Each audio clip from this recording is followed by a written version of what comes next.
No A te veo ver, la imagen. ahí, Estamos en vivo ahí. Ahí está, ahí está. Bueno, estamos con Nacho O'Donnell, perfecto. Ignacio A O'Donnell. ver, Yo lo conozco más por Nacho. Hay mucha gente. Y seguramente muchas personas que tengo en el Facebook ya te conocen por. Tenemos mucha gente en común, conocida en este camino, ¿no? Desde que nos empezamos a conocer, que nos cruzamos siempre con la temática de adicciones y bueno, y con otros temas sociales.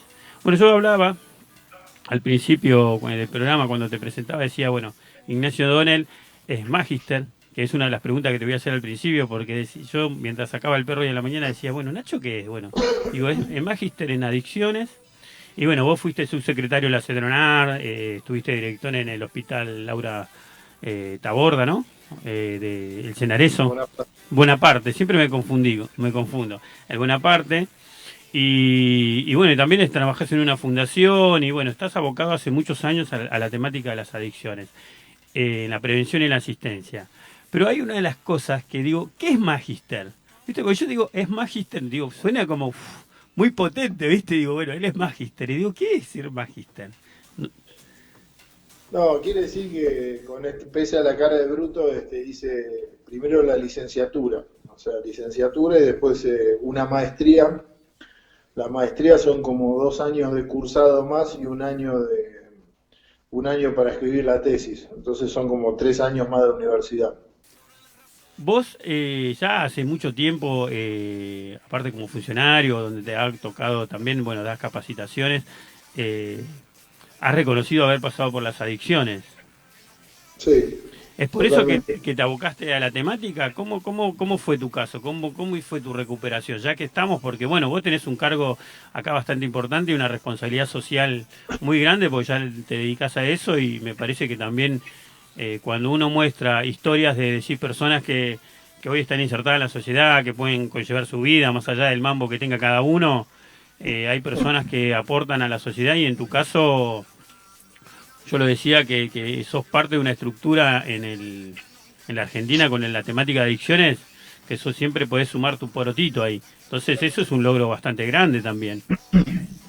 Sí, mira, Julio, yo siempre cuento, no tardo nada en contar que estoy en recuperación, lo cual en mi caso quiere decir que hace más de 26 años no consumo ninguna sustancia que altere mi estado de ánimo, porque incluido el alcohol, porque en mi caso yo no puedo, hay algunos que pueden recuperarse y por ahí pueden volver a tomar moderadamente, en fin, ¿no? Y la cuestión es, a ver, para mí es importante siempre decirlo porque hay el estigma de que el drogón es el pibe de la gorrita, el pibe que fuma paco, el pibe que roba, ¿viste? Que el que consume es un inmoral, que lo hace a propósito, que no le interesa a la familia, que merece, por ende, merece ser castigado, discriminado, rechazado, no recibir servicios y demás.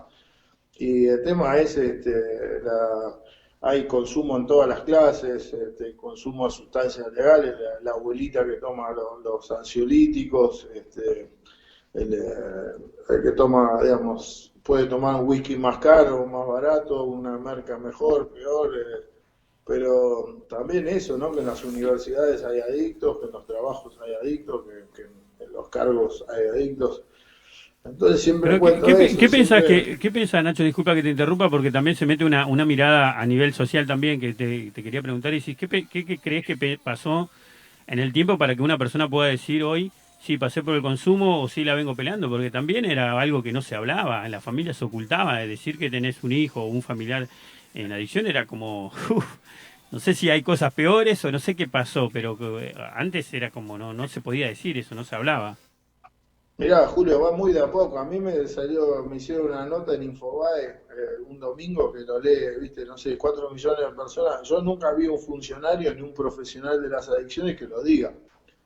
O sea, por ahí lo encontrás en las comunidades terapéuticas, en las cuales, bueno, el modelo es ese, que son exadictos, como le denominan, que conducen comunidades terapéuticas, pero la verdad que el estigma sigue siendo muy fuerte.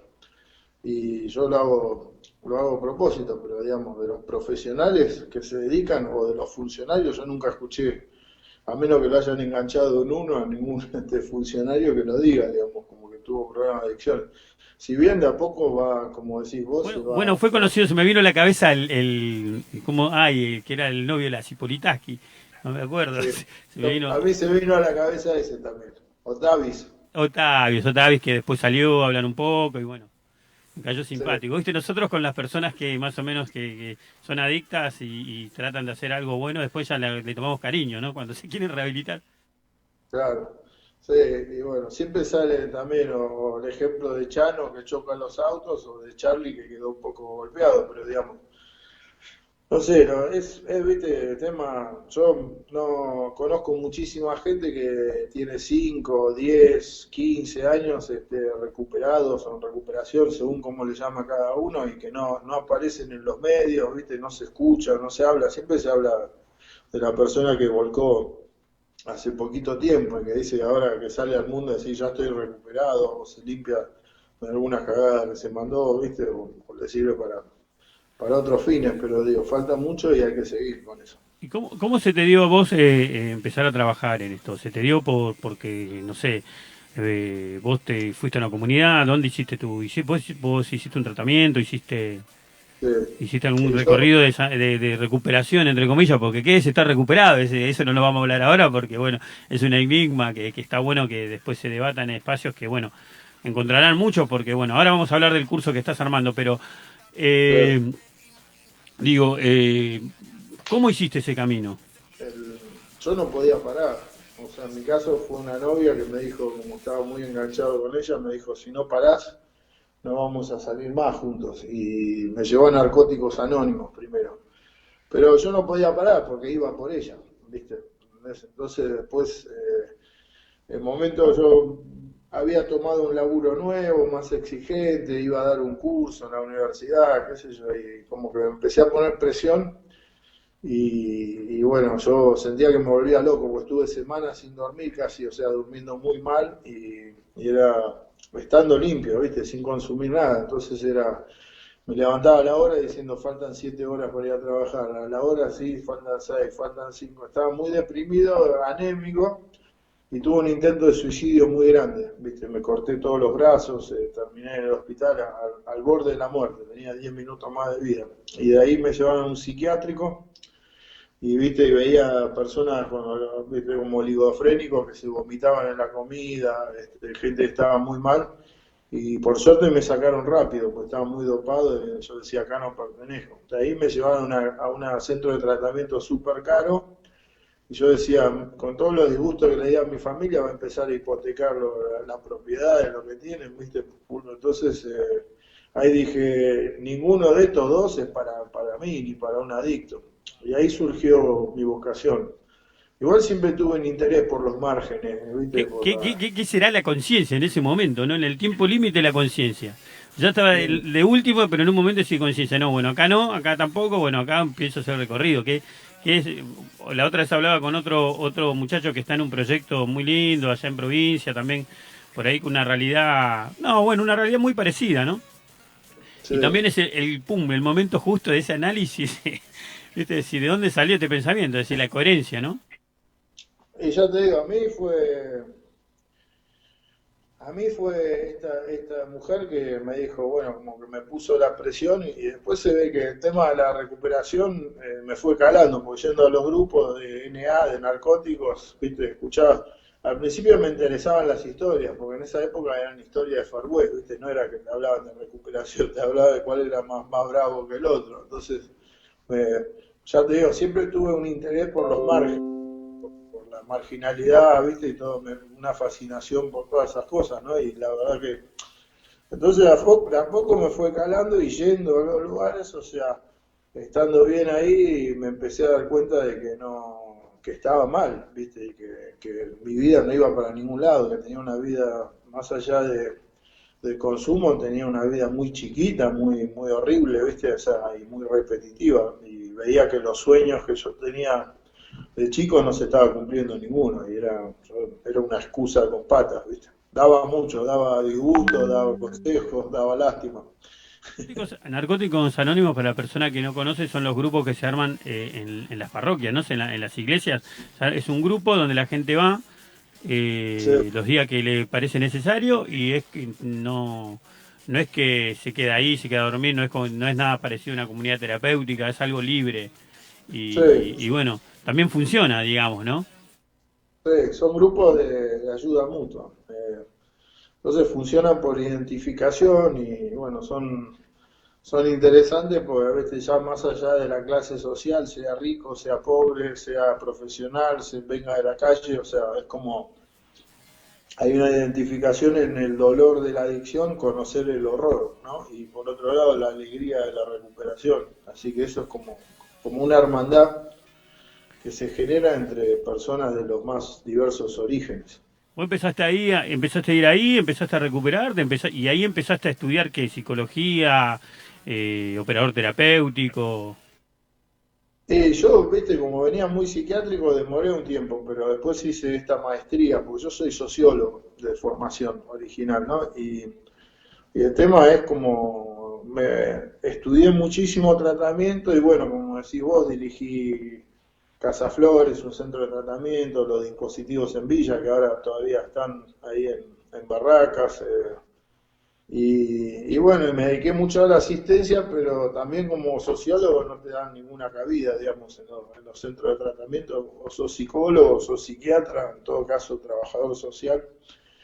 Entonces, igual yo me quería seguir especializando, se juntaron las dos cosas, viste, que si no hacía una formación más, como que no tenía, y bueno, y no iba a tener mucho lugar, pero después una cosa buena de la ley de salud mental es que ahora puede dirigir a alguna persona, no tiene que ser el psiquiatra nomás, que dirija un hospital o un centro de tratamiento oficialmente. Por eso estuve en el Bonaparte. Pero nada, eso, me interesó seguir formándome y también sentía que tenía que hacer algo más para poder tener lugares como yo quería. ¿Cuánto pensás que le falta a la Argentina? Porque no debe ser solamente acá en la Argentina, me parece que en la Argentina debemos estar bastante avanzados, a diferencia de otros países, pero sin compararnos, ¿cuánto nos falta en temática de adicciones? Mirá, vos fijate una estadística, ¿no? Los problemas de salud mental y adicciones, que son los más discriminados, acarrean un tercio del costo del presupuesto de salud. Esto quiere decir accidentes, internaciones, ¿viste? Problemas de servicios sociales, con los hijos, violencia que sufren los adictos, más que nada también. Y si bien el gasto es un tercio del gasto del presupuesto de salud, el presupuesto de salud es el 2%. O sea, adicciones recibe el 2% del presupuesto y gasta, y después, viste, tiene la responsabilidad del 33, 34%. Entonces, lo que esto te da es la idea de que, digamos, se invierte muy poco, viste, o sea, también tenés ahí el caso de depresiones, de problemas psiquiátricos varios. Entonces pasa eso, digamos, es como, no tiene, y esto pasa en general, no tiene nada que ver, el costo que tiene la Argentina se destaca por lo mal que están todos los índices. Primer país de Sudamérica, de Latinoamérica en consumo per cápita de alcohol, benzodiazepinas como calmantes, marihuana aumentó muchísimo. Entonces, la cuestión es esa, ¿no?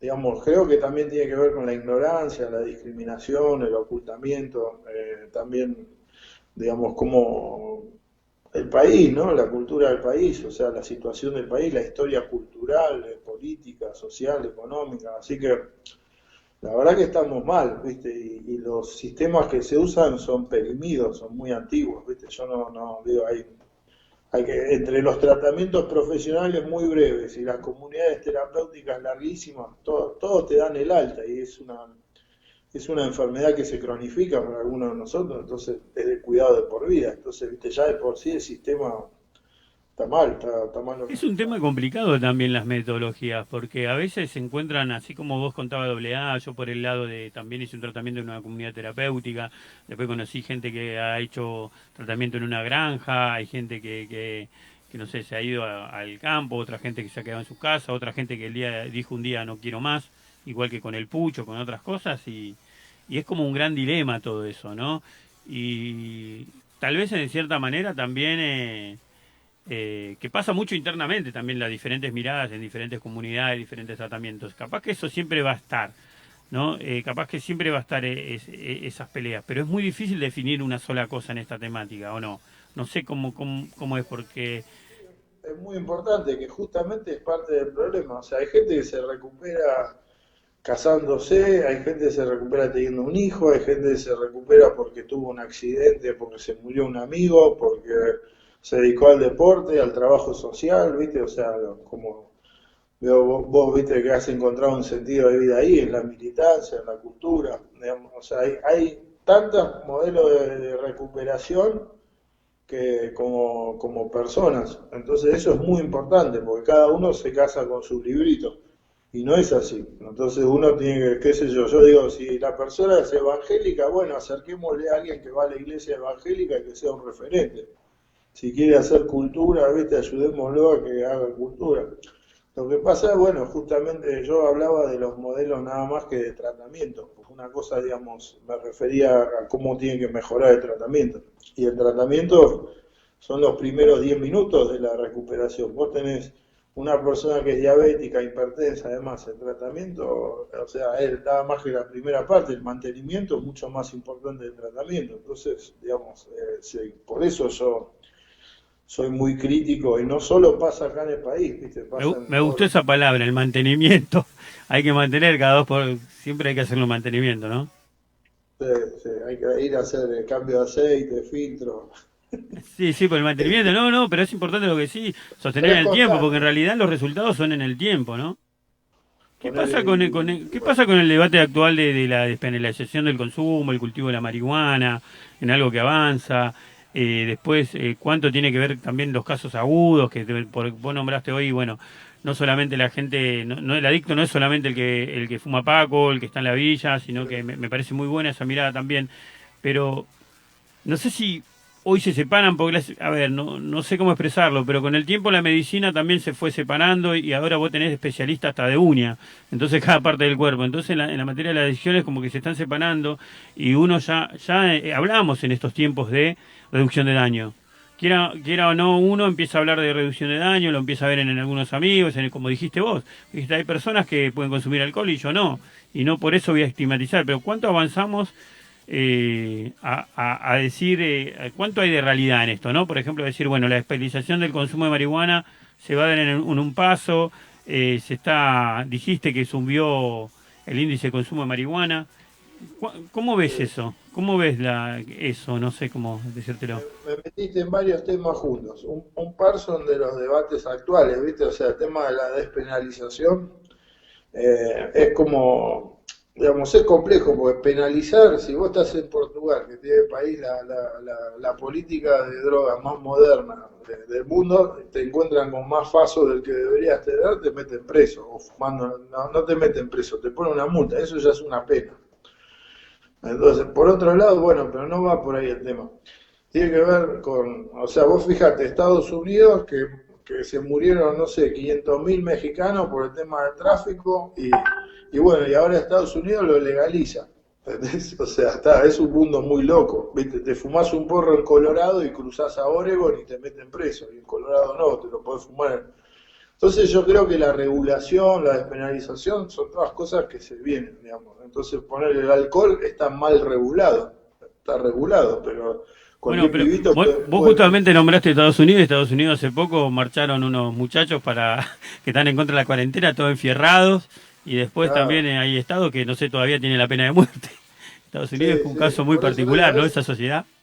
Pero bueno, esto nada más para darte una idea de lo complejo que es el mundo y lo complejo que es este tema. O sea, te decía, el alcohol está mal regulado porque un menor de edad, un niño, puede ir a comprar una cerveza diciendo que es para el padre.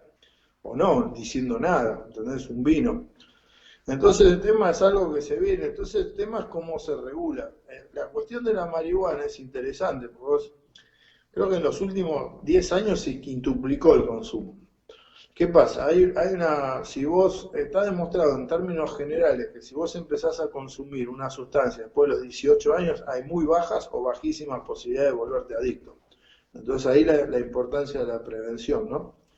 Y lo que tenemos es un montón de personas en una sociedad que es totalmente traumática, ¿viste? Que es totalmente loca y qué sé yo, que a partir de esa edad, digamos, gente que está a partir de los 20 años se encuentra en la marihuana como algo para un calmante casi innecesario para esta sociedad de consumo, de inmediatez, la Argentina y demás. Trajiste algo, Nacho, disculpa que te interrumpa, pero para que veamos eso, porque dijiste que hay un índice que da que cuando vos consumís eh, De cuando arriba de no sos 18. menor, ¿no? De 18, cuando tenés menos probabilidades de volverte adicto. ¿Cuánto nos olvidamos nosotros de las sensibilidades de las personas, ¿no? Que a los 15 tiene un cambio, a los 18, a los 21, a los 23 pensaba en eso.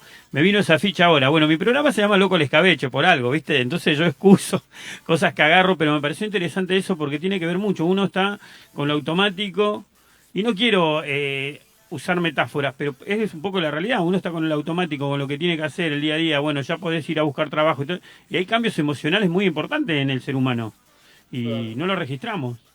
Sí, viste, a ver, es el sentido común. Esto que te digo de empezar a consumir más tarde y por ahí los que hacen la promoción de la marihuana son esta clase media afligida, ¿no? Pero el tema es de ciertas jóvenes, el tema todos sabemos, si vos empezás a fumar por regularmente a los 14 años vas mal, viste, vas mal en la escuela, vas mal comunicacionalmente, vas mal emocionalmente.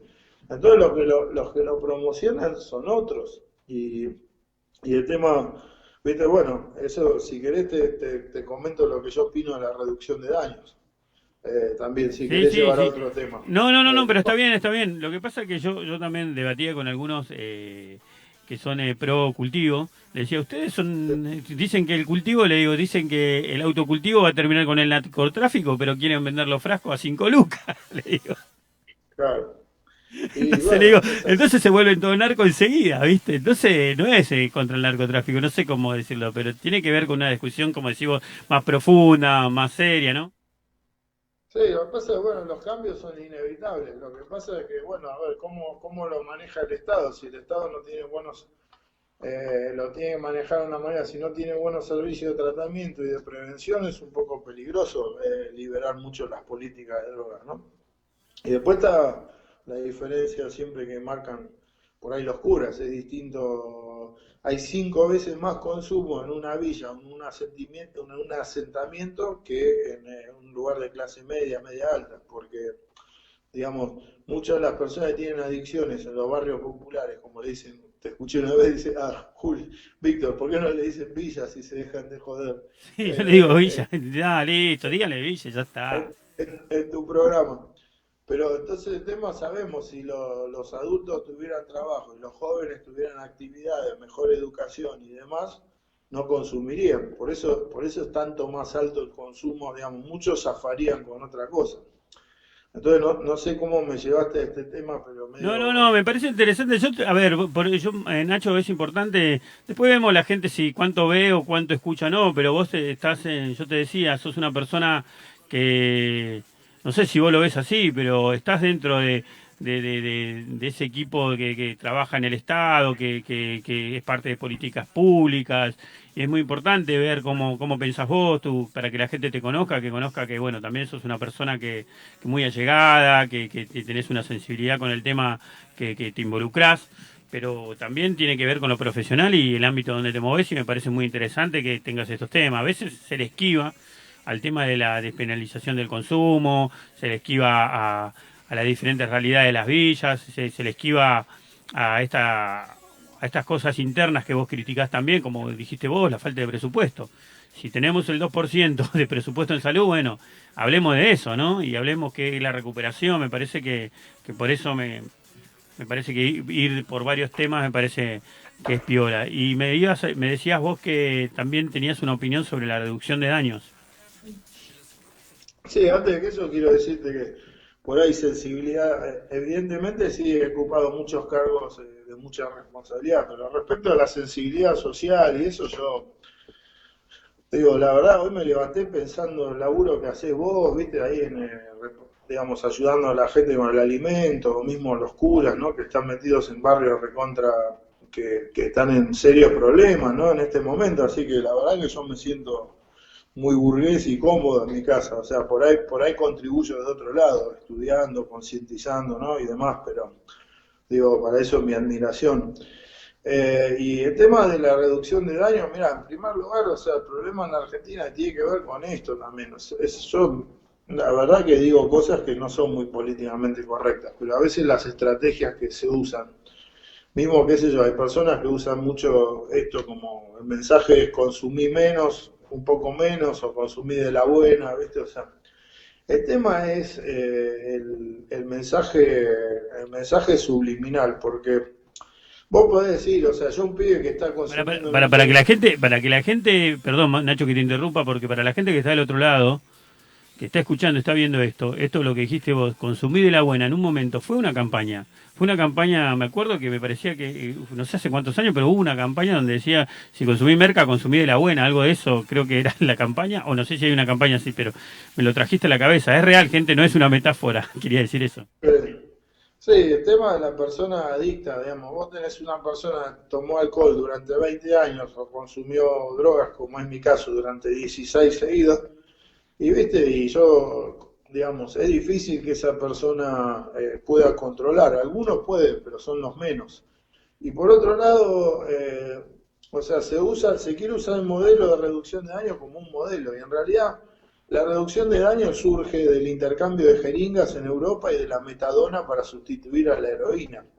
Ahora, si hay un pibe que está consumiendo Paco adentro de un bolquete, viste, en una villa, yo no voy a, evidentemente, o una persona quizás que sea alcohólica y después de muchos años, o por ahí se pone en pedo, digamos, alguna vez, o mismo ni siquiera, digamos, la abstinencia completa es la única forma, porque vos decís, hay gente que consume menos, que por ahí se la pone, estoy hablando muy popularmente, una vez por mes, o viste, qué sé yo, es como, hay distintas formas, pero el tema es, si la persona es adicta, digamos, es peligroso, entonces lo que tratamos para no jugar una ruleta rusa con demasiadas balas, es tratar de que deje de consumir, pero la reducción de daño para mí es como algo que es aceptable, que se acepta, ¿viste? Y que se trabaja desde ahí, o es una etapa, o es una fase, pero no es un objetivo final, no es un modelo, ni es un paradigma, ¿no? Es como, no sé si es claro, pero...